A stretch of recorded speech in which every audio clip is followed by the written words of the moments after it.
So, it's been a while, huh?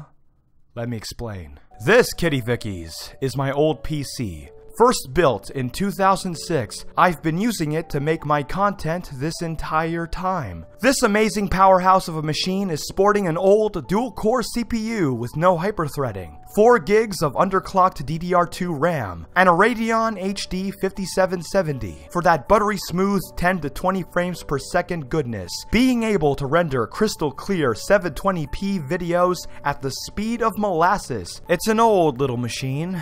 It even has a floppy drive, that's how old it is. And it was pretty much dying the more I used it. Over the past 2 years, in fact, I've had numerous close calls, and it became clear over time that I either had to jump ship or I wouldn't be able to make content at all. So I waited it out, making stuff and hoping that the PC would not die on me while I do so, until finally, the chance finally came. I made a new PC. Granted, it's not the most powerful PC out there, of course, but considering that I jumped ship from a dinosaur, I think I'm gonna be good. This particular rig sports an Intel Core i7-4790, an NVIDIA GTX 960, 8 gigs of RAM, and even has a 120 gig SSD for the operating system, which to my astonishment made all the difference when booting up Windows for the first time on this thing. It's a rather sharp contrast going from a highly outdated dual-core to a more modern quad-core,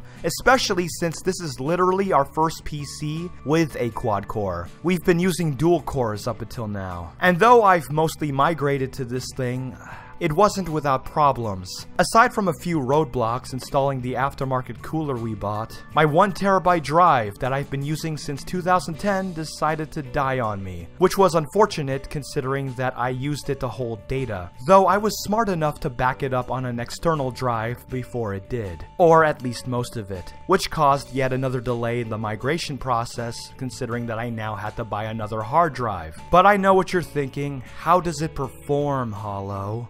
Well, better than I expected. One of the first things I decided to do was, well, play Crysis.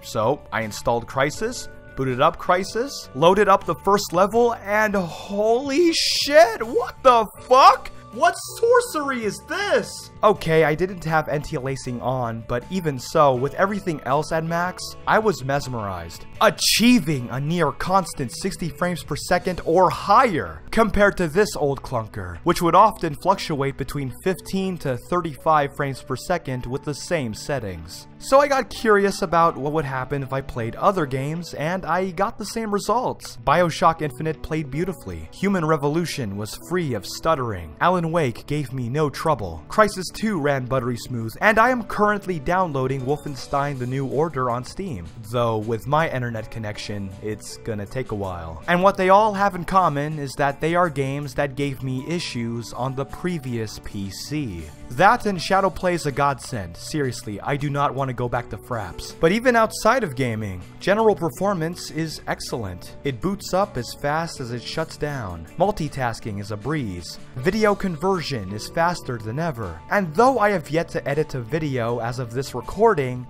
it's probably gonna be good as well. Hell, maybe the next video I edit will be 1080p. Ooh. No more 720p, ooh. Yeah, you're not that impressed, huh? Yeah, it's about time I did that. If I ever tried to render a 1080p video on the previous PC, it would probably blow up the whole house. But enough talk. This video was not to brag about my PC. This video is intended to update you guys on what's been going on. And now that I have new hardware, let's just say that work will be less of a pain now that I have left this dying dinosaur behind. It was inevitable, really. What's done is done, and now it's time to get to work. After I play Wolfenstein: The New Order, seriously, how long is this gonna take?